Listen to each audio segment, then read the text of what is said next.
Bismillahirrahmanirrahim. Assalamualaikum warahmatullahi wabarakatuh.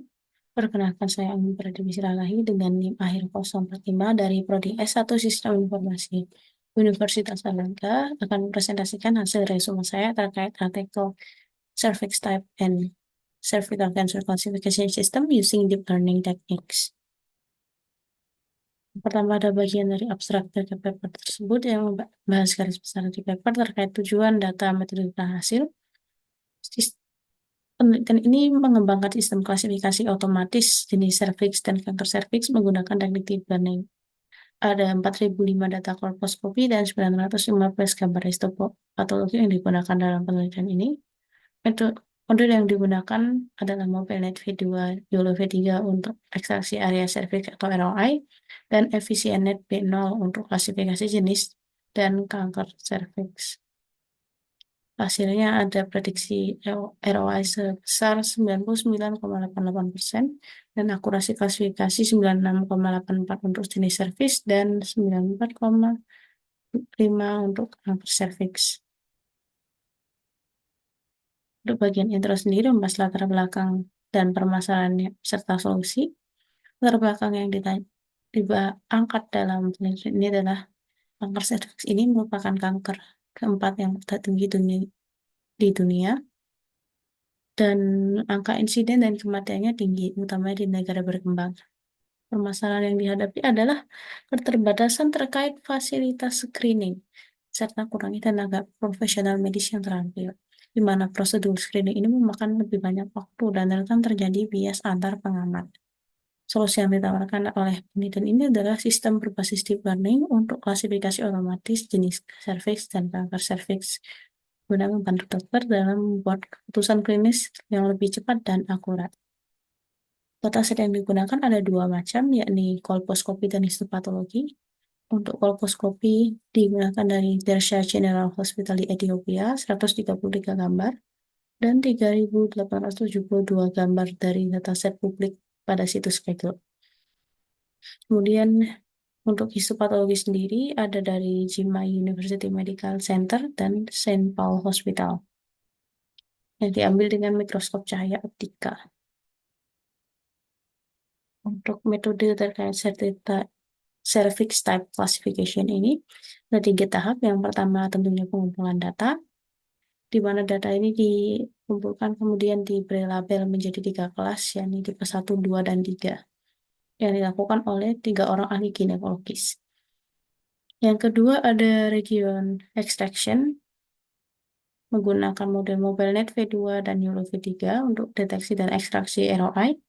Kemudian yang ketiga ada klasifikasi tipe serviks menggunakan model pre-trained VGGNet, ResNet, EfficientNet, ResNet dikombinasi dengan MobileNet untuk jenis serviks tipe 1, 2, dan 3. Untuk cervical cancer classification sendiri ada 3 tahap juga. Pertama pengumpulan data, di mana data dilabel menjadi 4 kelas, yakni normal, cancer, adenokarsinoma, serta squamous cell carcinoma. Yang kedua ada image preprocessing, yakni normalisasi stain. Kemudian ada klasifikasi kanker serviks menggunakan pre-trained model, yakni EfficientNet B0, serta Adam Optimizer. Berikut adalah hasil dari deteksi ROI menggunakan MobileNet V2 YOLO V3. Ada rata-rata presisi MAP sebesar 99,89%. Skor IOU terhitung baik dengan nilai lebih besar dari 0,5. Dapat dilihat pada gambar, bagian atas merupakan training loss dan grafik bawah merupakan validation loss. Berikut adalah hasil dari klasifikasi menggunakan pre-trained model. Hasil tertinggi ada di EfficientNet B0, baik untuk yang telah diekstraksi maupun data mentah tanpa ekstraksi ROI. Untuk data yang diekstraksi mencapai 92,19 dan data tanpa ekstraksi atau mentah mencapai 89%. Nilai lengkapnya bisa dilihat pada tabel 1 di bawah. Kemudian untuk klasifikasi tipe serviks sendiri, hasil dari confusion matrix bisa dilihat sebelah kiri, dan kurva untuk erosi IUC.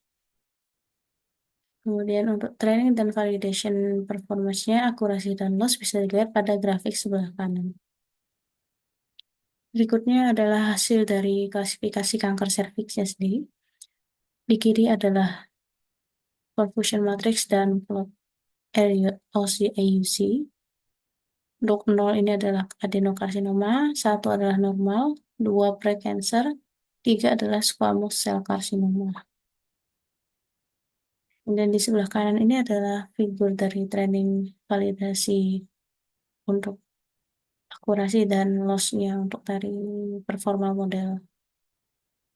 Akurasi dan klasifikasi kanker untuk normal, prakanker, adenokarsinoma, dan karsinoma sel squamosa adalah 94,5. Hasil ini menunjukkan bahwa model dari efisien P0 ini mampu mengklasifikasi berbagai jenis kanker serviks dengan akurasi yang tinggi. Berikut adalah hasil dari evaluasi matriks dari dua klasifikasi yang telah dilakukan. Tabel 2 ini adalah klasifikasi untuk tipe serviks dan tabel 3 ini adalah klasifikasi untuk kanker serviks. Ini adalah hasil evaluasinya, ada precision, recall, F1 score, kappa score, dan akurasi.